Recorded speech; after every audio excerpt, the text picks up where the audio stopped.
Welcome, everyone. Welcome back to the webinar series, Embracing Change. Today, we have a very special guest, an incredible woman who has truly transformed and impacted the world through her 30 years of research on human development.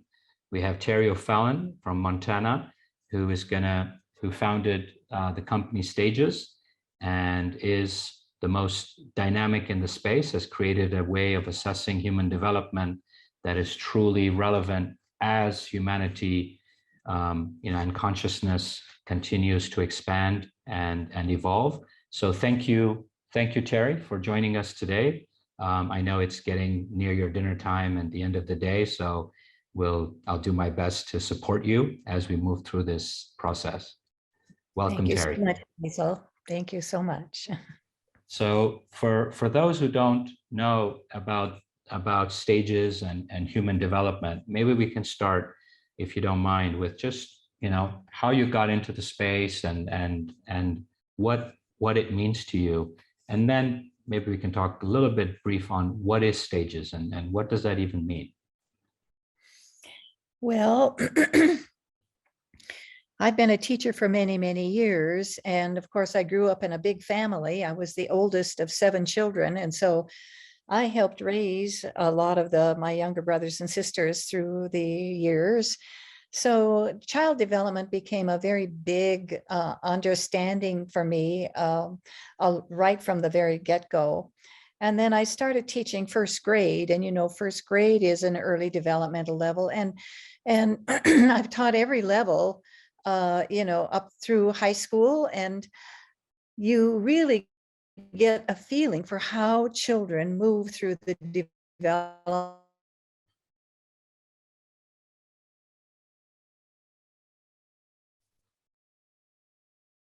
levels, and most parents are developing for the whole life, but adults often think, well, I'm adult, I'm done now.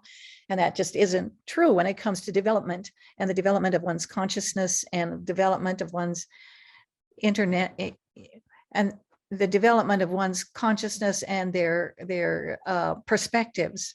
Those continue to change all of our lives.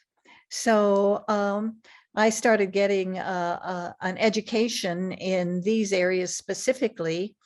Let's see, I guess it started about in the middle of 1980s or early 1990s, when I discovered a lot of the models of development that had come up. Eventually, I got training in the Lovinger lineage. I worked some with Bill Torbert and mostly with Suzanne Greuter. They were good people who got me informed about this and learned some scoring from Suzanne. After that, I developed my own developmental model that actually we have a way of testing children from about the age of 4 all the way up through the 6.5 stage in the meta-aware tier. So we have a wide range of stages that people can and do go through. And so my life is just, the development has been something that's been with me my whole life.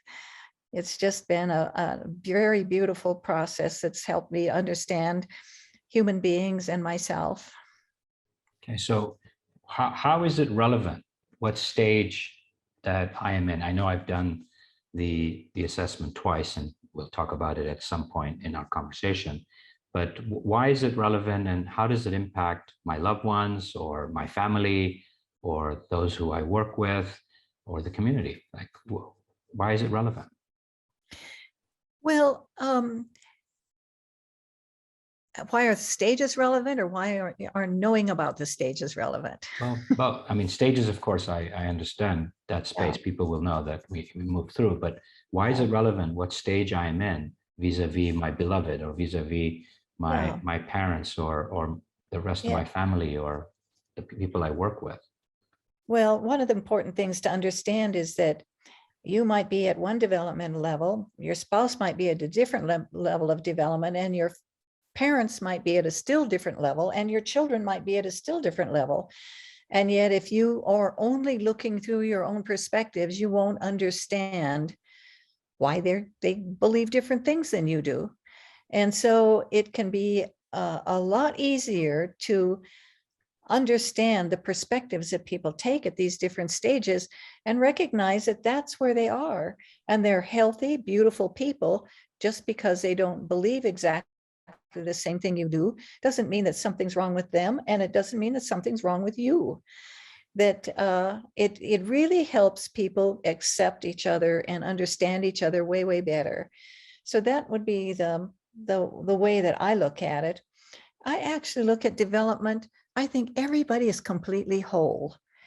From the time they're born, they're whole. There's nothing missing. It's just like blowing up a balloon, but the balloon is a little smaller in an infant than it is in somebody that has grown to the latest perspectives. But they don't just grow up in a stair-step fashion. They grow like the blowing up the balloon, and the whole balloon gets bigger. So you have vertical, you have horizontal, you have diagonal development, and all of that comes together in the whole beautiful human being that we are at each stage. And when we move from one stage to the next, we're actually just blowing our balloon up a little bit more because we learned more than we knew before. So that's one of the ways that I describe the relevance of developmental stages. Okay, so higher, lower is not relevant. It's just about being able to understand how to relate to one another, where we are, and how our perspectives may be different. Is that what am I hearing correctly? And that every stage is within its own perfection and its own space within that evolution, right, of our Yeah. life journey. Yes, and of course, the later stages often have a bigger balloon, but um, each developmental stage is whole in itself. And we don't really use the word higher or lower. Sometimes we say, okay, they have a little bit of a later perspective, but it doesn't mean that anybody is better than anyone else because they're whole in themselves. You wouldn't say that a baby was better or worse than their parents. Yeah. They're whole in themselves, and so that's the way we look at it. Every stage is a beautiful, beautiful exploration of a part of yourself that you didn't see before, and you will grow up into different stages throughout your life. And so that's more or less the way we look at it. And we really think it's important that people develop in a healthy fashion, rather than to try and get to a later stage. It's better if they get really healthy at the stage they're at, because they become more and more whole, more and more beautiful, more and more healthy, and their expressions out of themselves and around other people are actually much more caring, loving. They have a much better capacity when they develop their whole sphere of perspectives within that stage. So okay, beautiful. I like that. So it's more about the wholeness within the stage they're in. And I know that you have coaches that are trained to help people, individuals and families relate, but individuals expand that wholeness within that stage. But what I understand is that there's obviously transformation continues to happen, right, as the human being evolves. So what happens in that space, right? You have the core stage you're in, and then you have a stage that you're moving towards or already, partly in. What happens in that period? Well, it's a kind of a mystery in some ways, but there are ways that people often feel. Sometimes they feel fuzzy. Sometimes they feel confused. Sometimes they feel depressed. And sometimes they don't know why they feel depressed. And so, they have all of these different experiences that sometimes they feel that something is wrong with them. Nothing is wrong exactly. Everything is right, because they're transforming into a new stage, but they don't know it.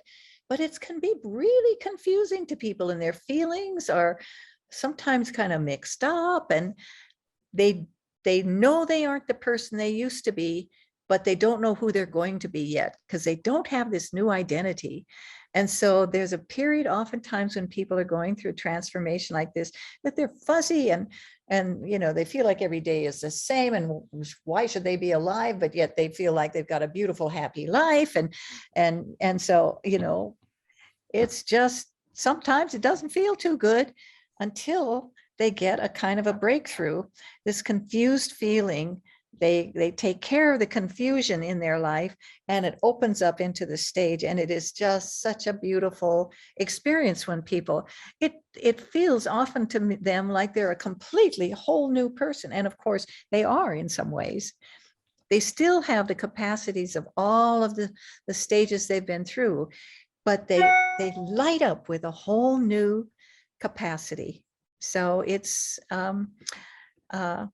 quite delightful when they actually get through the transformation. But the transformation itself, so next time you feel confused and fuzzy headed and feel like something might be wrong with you and go through that, instead of thinking something is wrong with me, you might think, maybe I'm going through a transformation here.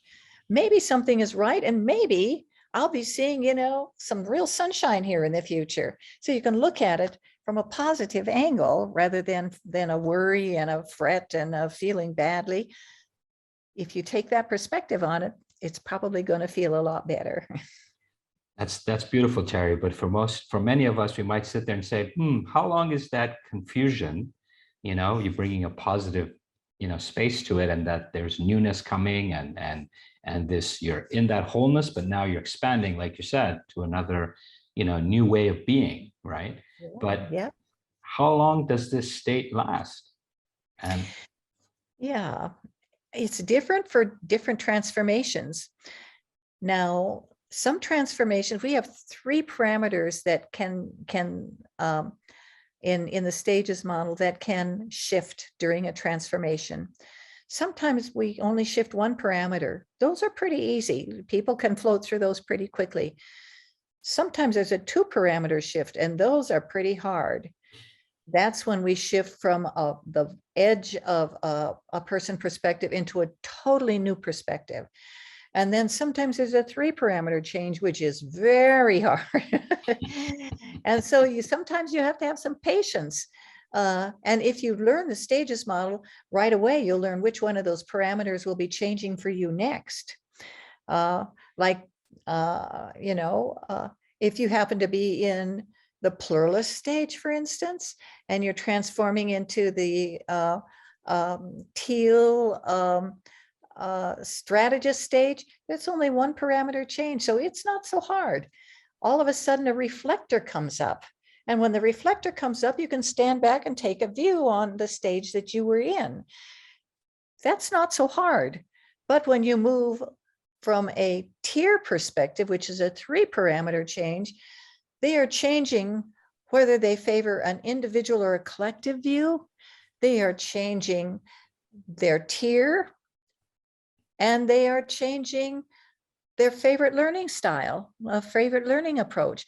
All 3 of those change at once. And those are 3 very, very big areas that have to shift. Sometimes it takes quite a number of months for people to get through that. But if you know where you're at, you can see what comes next, what stage comes next. You'll know what parameters change. And when you start hitting this fuzzy, confusing process, you can think, well, this might take a while. And then you develop what we call, it's just a lightness, a humorous lightness. And that humor and that lightness actually saves the day, because when something isn't going right, you can just kind of smile and laugh at yourself and say, well, it's just this transformation I'm going through. And if your spouse is wondering, how long is it going to take this person to get through this stage? You can just be light about it and say, honey, it's going to just take a little while, Annie. It's actually kind of funny. I'm getting through it and it's going to work out okay. If you have a positive attitude, it makes a very big difference. But you can't have a positive attitude about this if you don't know that there are transitions, because all you'll feel is the confusions and the struggles with it. you can't be very lighthearted about it then, and you can't inform the people around you that you're going through a transformation, a transition, and that you're going to be better soon, but there's nothing wrong with you. Something very good is happening. So there are these ways that you can learn to handle these transitions if you know and understand. Okay, so beautiful. So if one chooses to engage with the stages process, now every family, every individual that comes into the genetic care protocol or mandate or assessment does the stages review. So the idea would be to not only have them go through it, which I know you're debriefing and scoring many of them, but at the same time, after that, help them understand where they are in terms of leading edge, which is the next space, right? Absolutely. And what they could be possibly experiencing as they go and develop more and more in that space, so that they can understand when those feelings, like you said, of confusion show up, that it's okay. It's all going to be okay. This is just part of the process of me growing as a human being. Yes.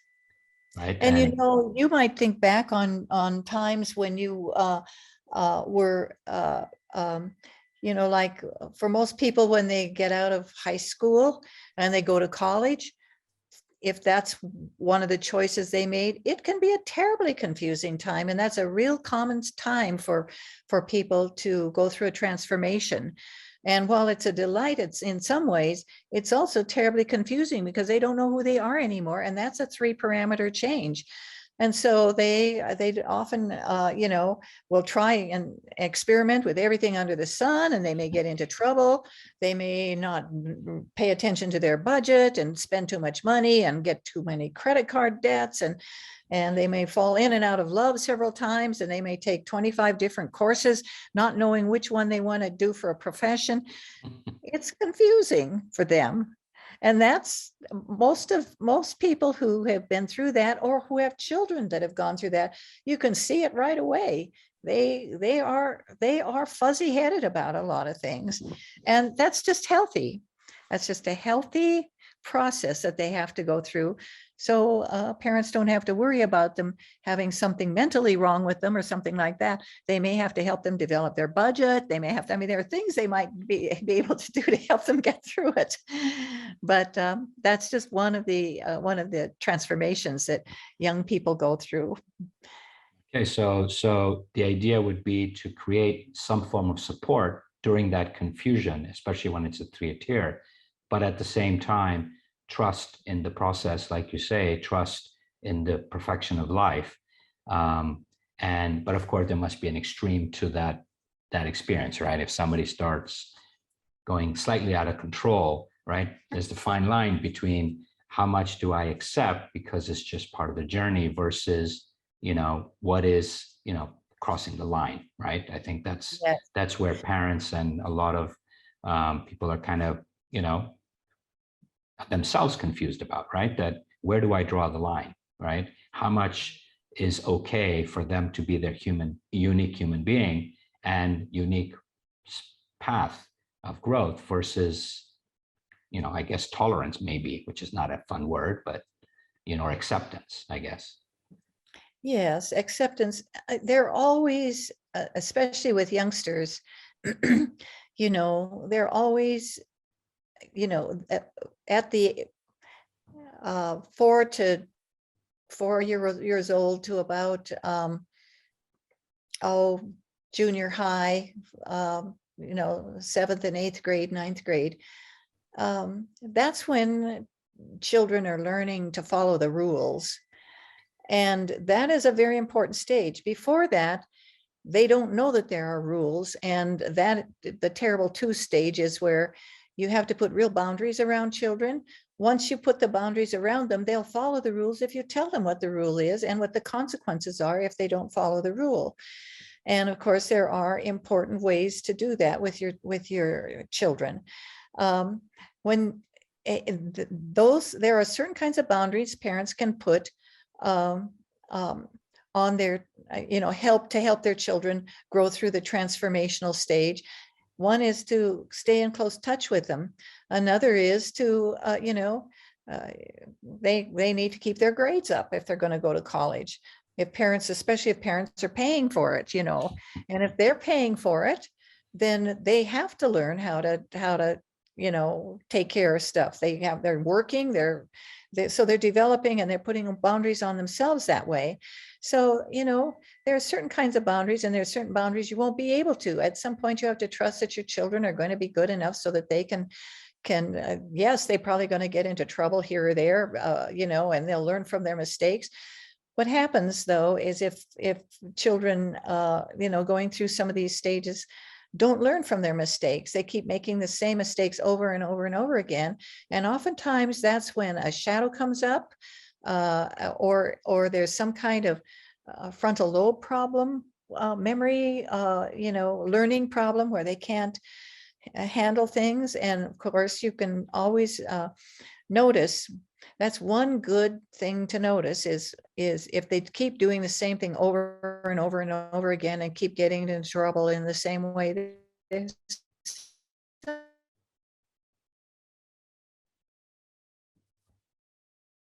something else is wrong here, because a healthy suffer anymore. So that's the process. Healthy young people are not going to want to have, they'll learn from their mistakes. Yeah. And it's not bad to let them learn from their mistakes. For instance, if they build up a $1,000 bill on their credit card, or a $10,000 bill or something like that, parents should not jump in and pay it for them, because they will make their mistake over and over again. But they can say, gosh, I'm so sorry, honey, you're going to have to figure out how you're going to pay for that. And they may have to pay it off, $10 at a time. And when they get through, they probably won't build up their bill again. So they're, but parents are usually pretty wise about that. Natural consequences work very well for young adults that are on their first job or going to school, and they still need parental support, a lot of the times. And especially if they've had a loving family to grow up in. If they get into trouble, you'll probably be the first one they call. But later on, when let's say you're in your 50s or 40s or 30s, you've already established a kind of a life for yourself. These transformations can be quite confusing. But, as you get a little older, you can look back on your life and you can actually pick out every time that you made one of those transformations. When it happened, and how you got through it, and how you were on the other side of it. So part of the learning that way is to actually say, I know what a transformation is now, and I might have some more of those confusing times again. I've already experienced that, and because I've already experienced it, I will know when I'm in it again. And sure enough, when it comes up, you start saying, oh, I think I know what that is. I might be in a transformation. It probably is true. So you look up on your chart and you look at your developmental level, the wholesome level that you're at, and you look at the next one and notice it's a 1 parameter change, and say, well, I probably won't be having such a hard time getting through that. But if it's a 2 parameter change, you might say, man, this might take a little while. I might need to endure a little bit, but it's worth it. If it's a 3 parameter change, you recognize I probably shouldn't really do anything different in my life, but just sit through this change while it happens, because I'm going to have enough disruption in my life that I don't need to get a divorce. I don't need to move, and I don't need to change jobs right now. I just need to hold some things kind of steady. Okay. Because I have enough to deal with here. those are major decisions that you could be sidelined into, Terri. Those are very big examples that you just gave. So the That's confusion right. can be to that point where people may end up making those major decisions because in that state of confusion. That's part of the confusion. They think that something is going on the outside when something is going on their inside. Okay. And so they confuse the disruption that they feel, oh, it must be my spouse. Oh, I must have the wrong job. I'm not feeling so good here. There's something wrong. It must be my marriage. It must be my job. Oh, I probably live in the wrong place here. I need to get to a different location where it's warmer or colder, or city, or the farm, or something like that. But that's not it at all. It's all on the inside. And once the transformation has landed, you can look at those things and decide if that's what you need to do. But a lot of people actually, they don't want to make any change then. And if they did make changes, a lot of them really wish they hadn't. Okay. But the thing now is so this is an education, right? So you do this, you do the assessment, and you're educated, and it's data points, right? Of where I am on this journey and what I can expect in the next stage or in the next space that I'm going through. So that way I can make better choices, right? And make better, right? Because that's a very practical from that perspective as well, right? That if all of us went through this process, which I know is your dream, is that way we can really understand where we are, where we're going, and to avoid some of these major decisions that you just spoke to, right? And even not, right? Even you take one notch below, the impact that has on the family, the children, all those individuals that are impacted by it, even those at work, right? Absolutely. Your friends, sometimes your friends are looking at you and saying, what's wrong with you? You aren't the person you used to be. And you start noticing that you're attracted to different kinds of friends now because they don't have the same perspectives you have anymore, and you have different perspectives. And so you reach out to people that seem comfortable to you, more comfortable. And finding those friends are often just such a delight. Nonetheless, the old friends that you had may either drop away a little bit, or they just may be friends for life because they are just decent, good people that you have a strong connection to. And you will always have, even if they believe really different things. It's just like you don't throw your parents away because they don't believe what you believe, and you certainly hopefully hope most of us don't, Terry. Yeah, but that's the idea. The thing about that's so beautiful about understanding transformation and your own developmental level, where you've come from and where you're going, is that you realize that every stage is beautiful, and that that people have a right to be at the stage they're at. You were at that stage once before, or you're going to get to the stage that somebody is at that you're not there. So it's all a part of you anyway. And so the love that you feel for people can continue, and you can you don't have to get into arguments or anything anymore over minuscule things. You can simply love people the way they are, because they're on the move, they're evolving, and sometimes they're going to be a very different kind of person, and so are you. So but that whole space, I mean, when we're doing, the couples and the families, everybody gets their own individual report, and we don't really share, right? So how do you, that whole space of keeping that respect and accepting the wholeness and the beauty of being in that stage versus another that could be different, right? And some cases they may never get to that stage, right? And that's okay too. Yes, it is. So that education piece and that knowing and not allowing the ego to get triggered, right?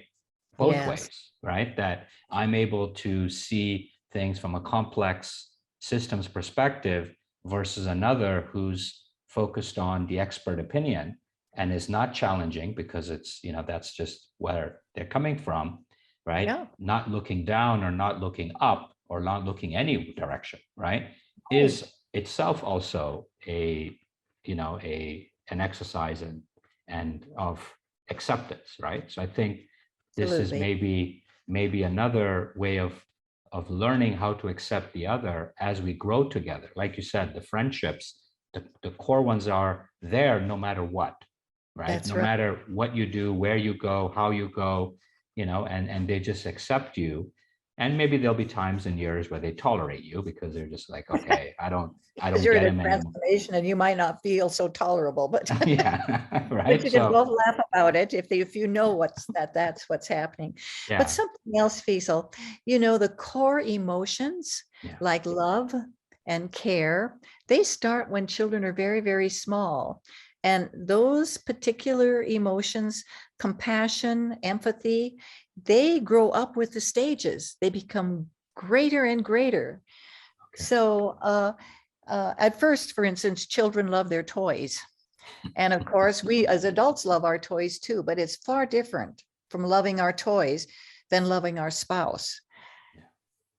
So, when you get to a point where you can be very vulnerable with your spouse, where you can go deeper and deeper and deeper with them because you both trust each other so much, uh, a lot of people never get to a depth like that, and they long for it their whole life. They feel lonely their whole life because they've never been able to learn how to do that.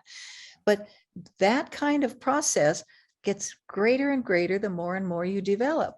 So just teaching children how to love, how to be affectionate in an appropriate way, and working with them on developing their positive emotions, that's a very good thing. Compassion and empathy when people get hurt or when their pets get hurt, later on you can develop compassion for everybody in the world. It isn't just limited to the people you can feel places, that are going through devastating processes, and it will break your heart, but it makes you a softer person. And so the thing about development is a lot of these things are already in that tiny little baby. Um, and and those very positive emotions can grow bigger and bigger and bigger and bigger. And love and gratitude and caring about people, compassion, those are really important fundamental emotions. Little kids will say, thank you, and later on you have experiences of Thanksgiving. And then later on you have feelings of gratitude. It just grows up. And the more of those emotions that you have that grow up, the harder it is to turn people away, and the harder it is to not accept them. Uh, we all get triggered from time to time, and of course there's shadow work we need to do about that. But when we grow those emotions up, we tend to make we tend to treat people well. So that's part of the developmental path as well. Yeah, so I'll share a little bit of my own experience, right? That Okay. that when I'm sitting with somebody very dear to me and they want to accept the expert opinion and not challenge the expert opinion, Mhm. right? When we always say in our culture, akla, which is brain, right? That God has given us, or the universe, whatever you want to believe in, the capacity, like you spoke to, right? To think for yourself, right? Yes, the expert has an opinion, and yes, they may be the expert in that space, but at the end of the day, it's an opinion, right? And then I take that opinion or multiple opinions and decide what to do with it and how to move forward with it, right? But that's how I would approach it. But some of my very dear people who are very near and dear to me take the opinions as they know who are we to challenge. Therefore, it becomes kind of like the word of God, right? Or Jesus or Moses or Muhammad or whatever. And it's very frustrating, Yes. right? So I know that we're here to accept and love each other. And as you said, love and all of this expands, but it's very frustrating, especially when, let's say now you're dealing with COVID, right? I mean, now it's many countries, it's calmer, but during COVID, those perspectives, right? The global view versus the expert view became very challenging in many Yes. conversations, Yes. right? So what how does one move through that, or what do you know what are Well, your suggestions? if you really understand if you become familiar enough with the stages that you can kind of see if they're at a developmental level that is earlier than you are, it really doesn't do much good to argue with them. All it does is just make them frustrated and you frustrated. There isn't a point to it. So you learn when to stop. That can be helpful.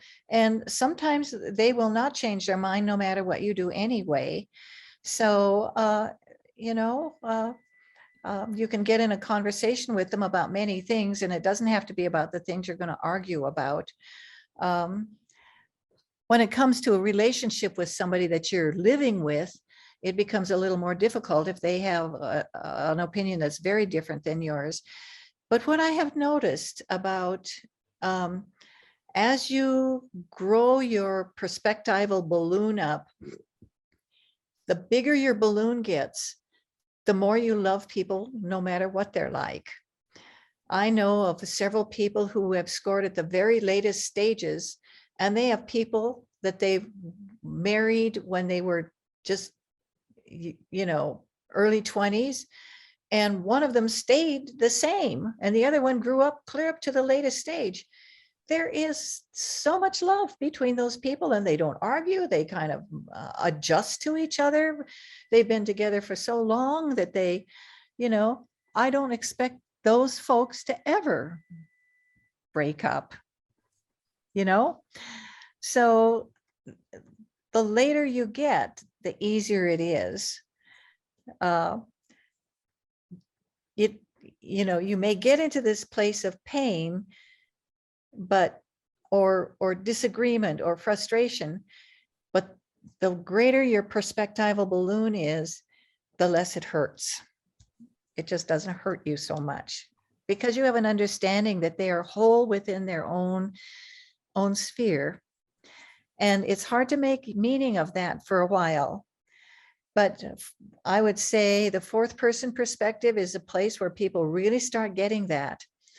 They start getting it at the pluralist stage and especially the strategist stage, because they see that everybody has a right to their own developmental level and they can't help it. How can you be mad at somebody that's, it's be like, let's say they got diabetes. Would you be mad at them because they got diabetes? They couldn't help it. Or, it's just it becomes that simple for a lot of people to be just understanding like that. And before that, there's likely to be loggerheads and divorces and, and all kinds of different things. But sometimes patience will really, really allow a relationship to bloom despite the differences. And sometimes it doesn't. And you have to make your own choices about what you want to do with your life, or your spouse will, whether you like it or not. You don't have such a say in everything. And quite often when divorce happens or somebody loses their job or their house burns down, that's the very time when you end up in a transformation. You thought things were all solid, and all of a sudden, there's somebody in your life that has gone away, and it's confusing to you, and you have to grow to a later stage in order to understand and make meaning of what happened to you, because you can't make meaning from the same level of development that it happened at. Exactly. For me, I've done the review with you twice, and I can see that, the catapult post-cancer, pre-cancer and post-cancer, and then the catapult pre-divorce, post-divorce, and then now, right, is that it's clear demarcations of the, in this case, they're dramatic. I hope it's not dramatic for everyone. But I have a question from listening to that.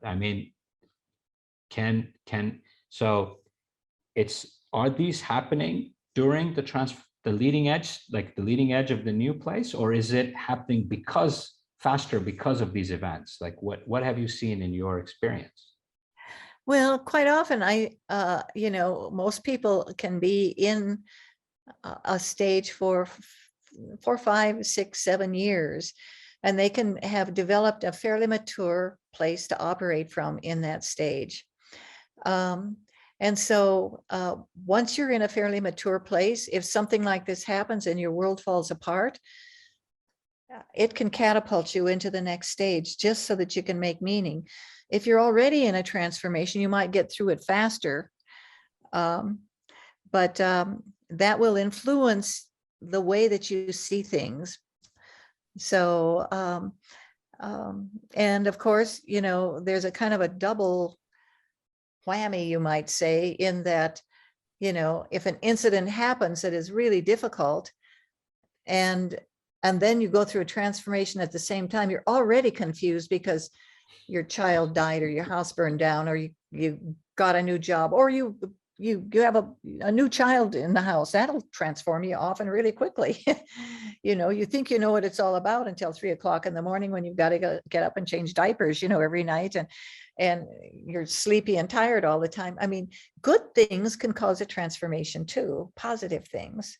So it's not just negative things. So it's change that brings the transformation. It doesn't have to be like in my descriptives that I just gave, right? Yeah. That were not, well, at the end of the day, they're all gifts in perfection, but at that moment in time, it definitely did not feel like a gift, right? No, it does not feel like a gift, but when you get through it, and on the other side, and maybe some years on the other side, you can look back and say, what would I be like if I hadn't gone through that?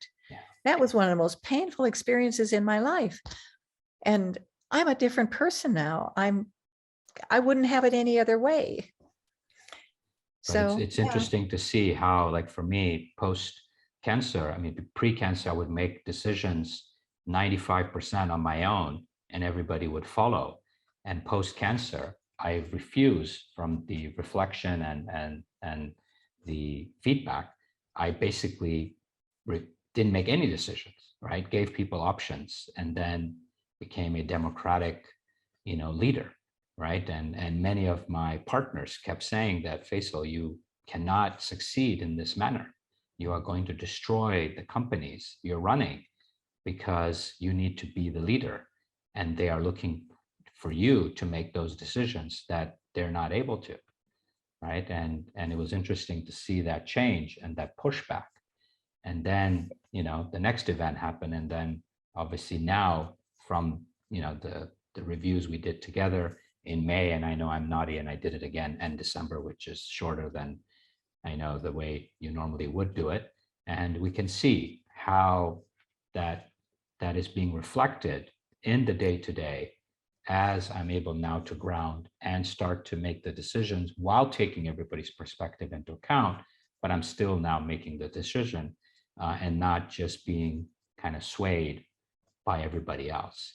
But I can tell you, it's still very challenging. It's still very challenging to go back to that internal intuition, knowing of what to do in the most challenging spaces, and especially with the incredible, beautiful human beings that I have around me, right? I have an army of of experts, and sometimes there's an advantage and a disadvantage, because they can become a crutch, right? It's important that they come in to support you as you through, once you've made the decision, or to give you some reflection, but not to make the decision for you. And I know that in the last 5-6 years, I've allowed some of the experts to influence me where they actually made the decision, right? And as a result, it's been, you know, I've made choices that have not been the greatest, because, you know, I still didn't have that trust in myself, I guess, right? To be, you know, grounded. I don't know if there's anything you'd like to comment on that space. I mean, you know where I am. So, well, one of the things that's important to know about the stages model is that we start out in a receptive stage, and then we go into an active decision-making stage. Then we go back into a receptive or reciprocal stage, and then we go into an active independent decision-making stage. So we rock back and forth. When we're in the more receptive stages, we're just learning what this thinking and this perspective taking is about in the new stage. And so we have a tendency to be very democratic about things, getting everybody's opinion, because you're learning too. Once you get a little more experience and you slip into that next stage, you know enough about it so that you can start making decisions yourself. But then you realize, even though you're making it yourself, you're leaving behind some of the people that don't want to be left behind. So you consult with them, you talk with them, you take everything into account, and sometimes you allow them to make the decision because you know they can make the decision. You have the wisdom to know when they can and when they can't. If they can't, then you make the decision. But the decisions get made ultimately by you. Even if somebody else makes the decision, you make the decision to allow them to make the decision. So you can be the decision-making head of your organization.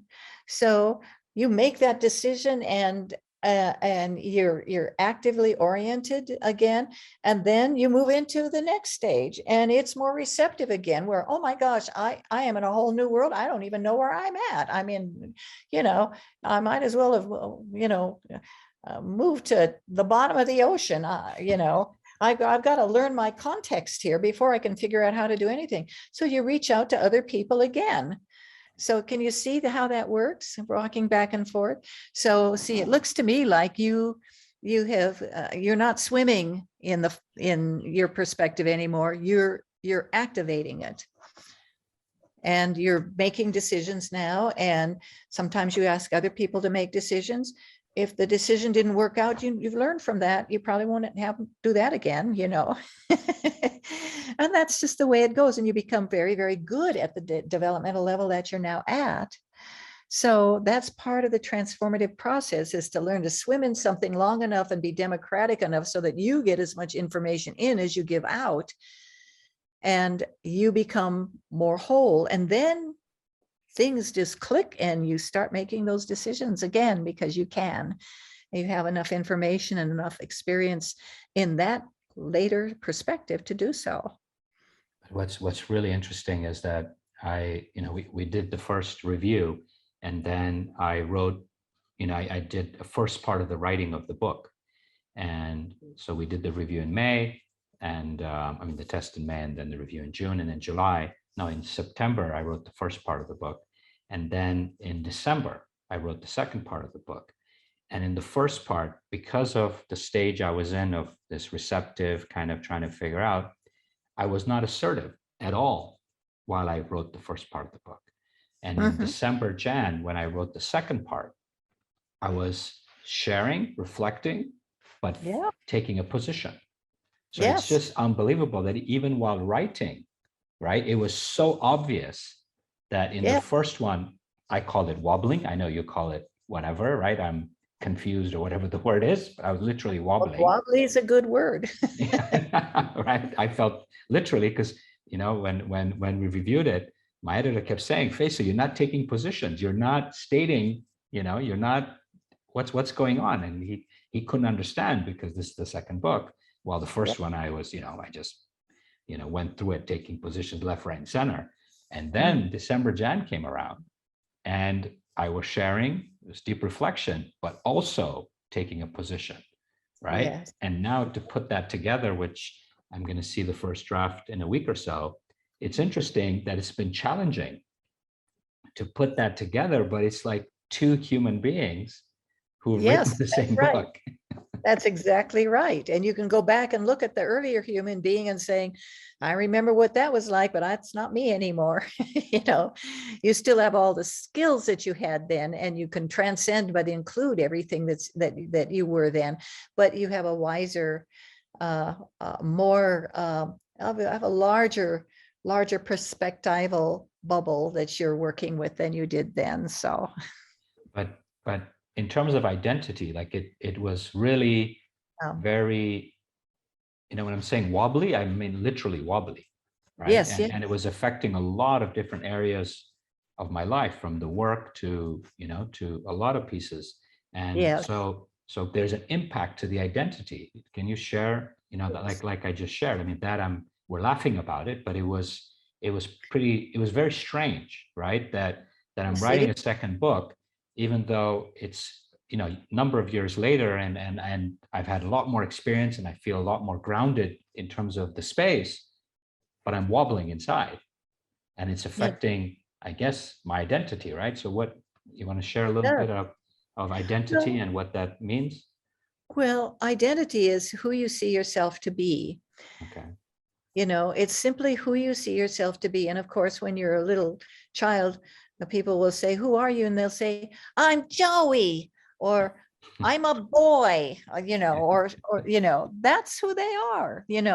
When you put that question to later, people will start saying, "Well, I'm an engineer," or "I am a," so they relate to their work, or "I'm a dad."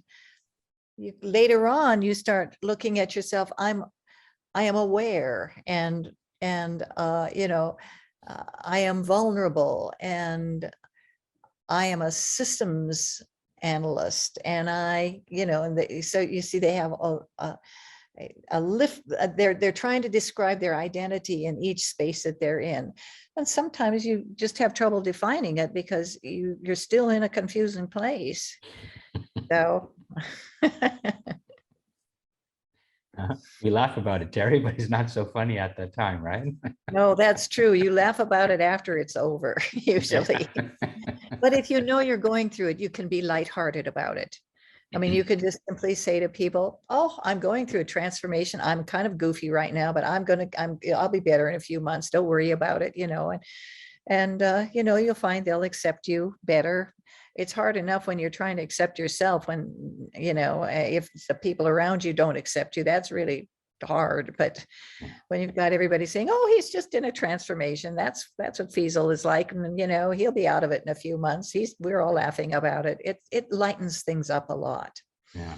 But I think Yeah. sometimes when you're in a leadership position or you're in a relationship, right? And you're trying to share, but they kind of get it, but they don't get it, Yeah, right? they Then can't get it sometimes.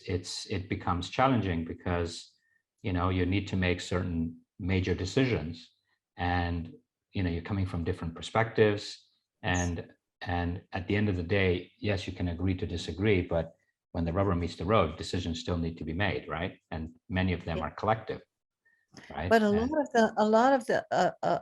a lot can happen if you are in a community of people that understand development. yeah, Because once you all understand it, you can be a lot more, you can give a lot more leeway to somebody are having a transformation. You recognize you're going to be there someday yourself, and you're going to need that as well. So you can have whole conversations about it with people that understand.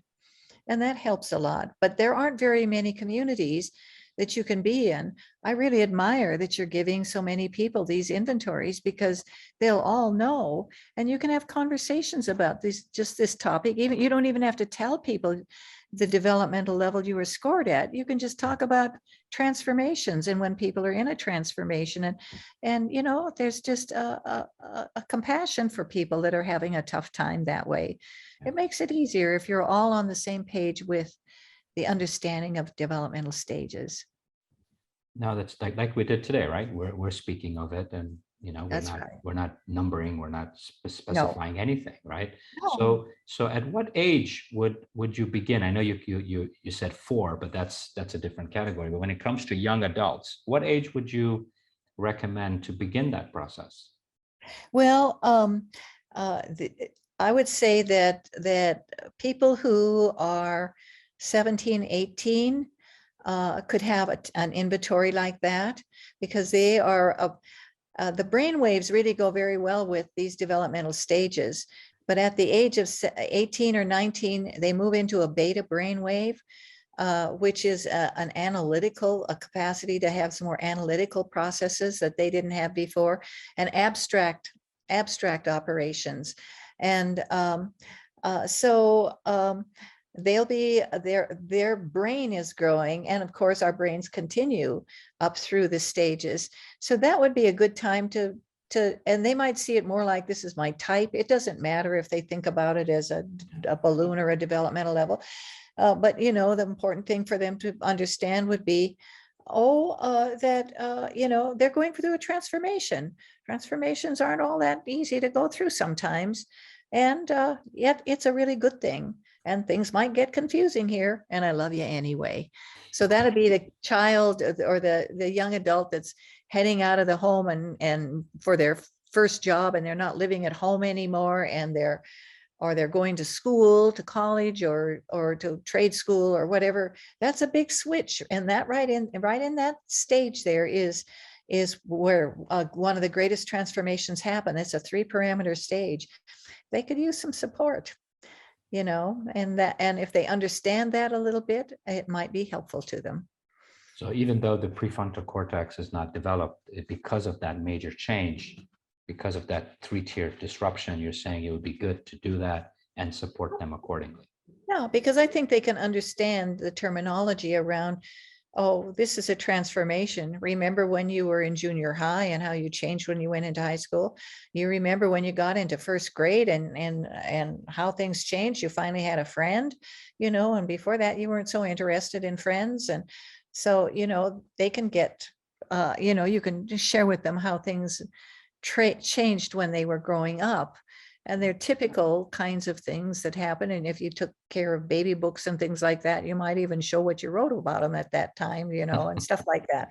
Kids, I mean, I call them kids, but they're actually young adults at this stage. And the beta brainwave is I mean, sometimes it takes them from the age of about 19 or 20 to, the later part of their 20s to get that full brain development there. And it's a delightful stage. There's 2 stages in there. There's one that is receptive and they want to take everything in, and then it starts getting active where they set goals and they see the future. So, those are things you can do for them, and parents can learn to recognize when they're in those stages and help them get through it a little bit. And so, of course, I'm an advocate of all of this. This is how I spent a lot of my life. So, I've got a bias here. No, because I haven't asked if the boys would be, they're 19 and 21, if they'd be interested to do the stages assessment. They just did the MBTI, but really in a deep level with Stefan, and they loved it. It was a beautiful experience because they were really able to understand themselves and each other, all of us, right? But haven't done the stages side. So it'll be, I'm going to kind of maybe have our weekly family call tomorrow, and maybe I'll nudge them to consider. Let's see what they say. Yeah. Thank you for that. So is there anything that we haven't touched upon that you'd like to share and or remind, as we move towards the end of our conversation? I mean, what would you like to remind everyone or have them consider in terms of, I know you're biased, but let's drop the bias for now. And because, at the end of the day, life is, that's why this webinar series is called Embracing Change. Change is guaranteed, right? And as we change, as you explained, the transformation, it can be confusing. And we spoke about, obviously, the positive side. And of course, kind of a little warning, please try not to make major decisions during this period of transformation. But as a data point, right, that knowing where I am, right, and what's occurring can help me in that confusion. And I think that is something that, I think is what I've learned during this conversation together, is that it can help us make those decisions. And especially for those, we run businesses and all that, we have, the data points are very crucial. Yes, right? And we're monitoring a lot of data points. And I think, if in the human development and the life journey, this data point, I feel, is essential, right? To be able to help and guide us and support us to understand where we are, where we came from, and what may be coming next, right? And have our antennas up, right? It's like when you decide that I may consider to buy car A, you start to see them everywhere, right? Because now it's in your periphery. And maybe the same thing could happen here, where our antennas would be up and be like, oh, and we wouldn't take things so seriously or so personally. I don't know. What do you feel, Terri? Exactly. I think you've done the summary in a very beautiful way. I'm happy because you were really listening, Spiesel. It's been such a delightful conversation, really. No, You no, ask thank good you. questions. Thank you. No, no, this is the thing. This is what I've realized as a conclusion, that really it's a real support for us as we journey, because for me, especially, to understand it, because when I went through that stage post-cancer, they just said that I was forced to make a decision that most people are not asked to, which is life and death, right? At the age of 35. And Yeah, therefore, because my body caved in, my body no longer trusted itself. So the intuition and that inner knowing completely collapsed yeah, and disintegrated. And I needed to learn how to, make decisions again, like from zero. And that was the explanation I was given, not that I was moving from one yeah, stage to the other, right? yeah. And transforming. So that's the medical decision given, right, from That's the right. emotional perspective. And then we Mhm. have the stage explanation, right? And then of course the next event happened, and things started to change, but that took, I think, a lot longer, which was quite interesting to see that it took longer to go towards this next phase, because it wobbled me further, right? But again, Yeah, it was, may have been a 2-parameter change for you. yeah, yeah. That takes longer. All right, so Terry, short, no last comments, last remarks before we. No last remarks. I love your summary, and I'm just so happy to have had this time with you, Faisal. It's been a delight. Thank you. Thank you very much, Terry, for your time, your beautiful impact to the world, your service to the world, and to have created and developed this beautiful, support, in terms of assessing, in terms of creating a global team of coaches that can help. Then your brother, Kim, who does the shadow side, who's been beautifully supporting myself and the families we serve. And so again, I want to thank you for your, being you, and really acknowledging you for the 30 years plus that you've put into this. And again, the support for genetic care and the world at large. And today, the conclusion, which I didn't have, is that it's a data point that really helps, Yeah, as a parent of young adults, as a partner, as a former colleague, in the company. So thank you for that. Really, thank you very much. Thank you, thank everyone, for taking the time to be with us. And bon appetit, Terry. Enjoy your dinner. And I'm fasting, so no food for me until dinner. you. All We'll right. see you soon. Thank you so Thank you. much. Thank you. All right. Bye-bye.